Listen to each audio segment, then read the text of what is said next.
Good afternoon, friends. You are most welcome to Think IS channel. Today we are discussing the anthropology. We are discussing the question and answers in anthropology. Our question is nature and scope of anthropology. Definition of anthropology. Anthropology is defined as the study of human being in time and space in totality. In time, anthropology deals with the evolution of man, while in space, it refers to the variation at a particular moment of time. Scope and nature of anthropology. From the definition, it becomes obvious that anything that refers to forms, effects, or result from man should form the subject matter of anthropology. So, all human beings, plant and animal life, environment, academic disciplines, and everything one can think are embraced into one term called anthropology. Yet, if a discipline and its scope are unlimited, it may lead to ambiguity. The central problem of anthropology is the explanation of humanity. Hence, major concerns of anthropology are: first, origin and development of species; second, manners in which humans form groups and develop distinctive ways of life and culture; third is various limitations and potential inherent in humanity.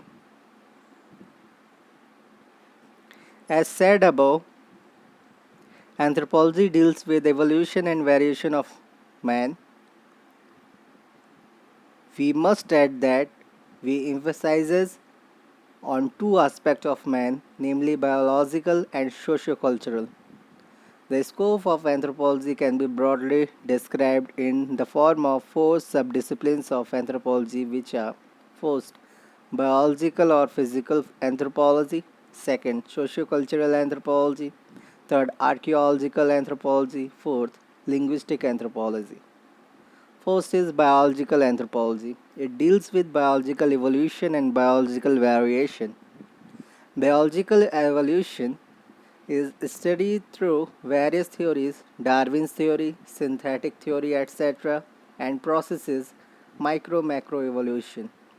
Biological variation is studied through the study of race, genetics, human physical growth and development, human adaptability, etc.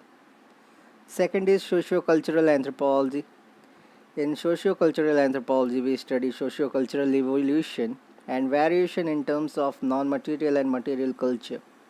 Sociocultural anthropology is further studied in form of evolution and variation in family, marriage, kinship, economy, polity, and religion in various cultures and societies.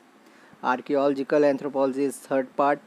It studies evolution of material culture with the help of excavation of fossils and arts and artifacts. Linguistic anthropology is the fourth part. It focuses on mainly unwritten languages or non-Western languages of non-Western people. It puts to test theories of language based mainly on European languages and examines languages in full range of social and cultural settings. It also studies by evolution and variation in languages. Conclusion. Thus, to sum up, scope and nature of anthropology is very wide and includes biological, sociocultural, archaeological, linguistic aspects of human being. Moreover, unique features of anthropology such as holism, cultural relativism, cross-cultural studies and participant observation distinguish it from other social sciences. Thank you so much.